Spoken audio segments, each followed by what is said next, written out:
Vriko, one of our outstanding young global leaders from Archireef, what would your call to action be as we start to close up here?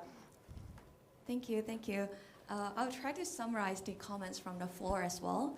Let's not look at the previous failing promises that we promised to make. Just look at this one in particular. 30 by 30 was first proposed in 2019, and it took us 3 years for the world to come together and said, yes, let's do it.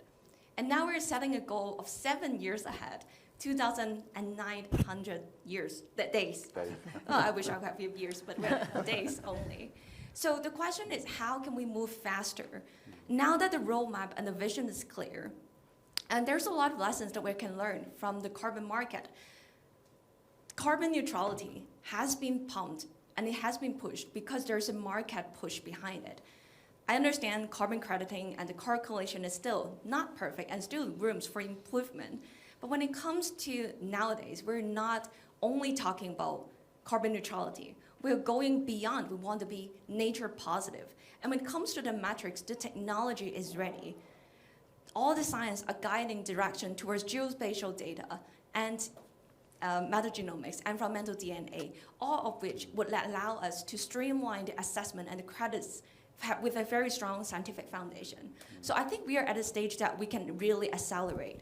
Before we actually have the formulation, I think it's about who is going to be the first buyer and who's going to be the first movers in this space. I think philanthropy, for example, is going to play a major role.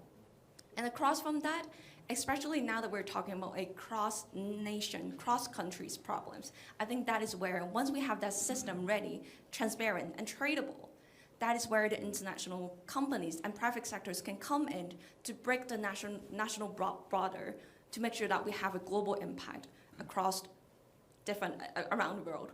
So to close, I will share a few wearing the youth hat, is that I'm actually a scientist by training. And for me to jump out of the conventional academic career path and jump into this ecopreneur career, which I did not expect though. I'm a first-time founder. But there's hope, and I'm seeing a greater and stronger buy-in from the private sector that we can actually accelerate the framework and the technology way faster than ever before. Right now, we're actually a 2.5 years old startup, only a team of 20 full-time. We started in Hong Kong and we are expanded to Abu Dhabi, where we are deploying meters of coral reefs in the water. What I hope to see next year when we come back here is more than that. One thing that I feel like this is my first Stafford experience, and I've been to a lot of different international conferences. One major difference that I'm seeing here is that oftentimes I walk away the meeting with a follow-up action. And I hope to come back next year to tell that we are working beyond Hong Kong and Abu Dhabi and even different marine ecosystem with different buy-ins from different sectors. So thank you. Great. No, thank you, Vriko. And thank you. And I strongly recommend check out Archireef. I think a few closing comments from my side. I mean, two key things. 2,900 days, Nuafi fulfilling pledges. And I think the 6 sort of key overall takeaways is that compelling, inspiring narrative, which we need to keep working on, country ownership and political will, jurisdictional landscape approaches, which might be within a country or cross-boundary, strong and the best investment in the best science, technology, and data, the innovative financing packages, and inclusion of people and the people at the core, and then finally that individual leadership that's on all of us to move forward with. So thank you very much for the outstanding leaders both here in the room, and thank you for everyone who's joined us online.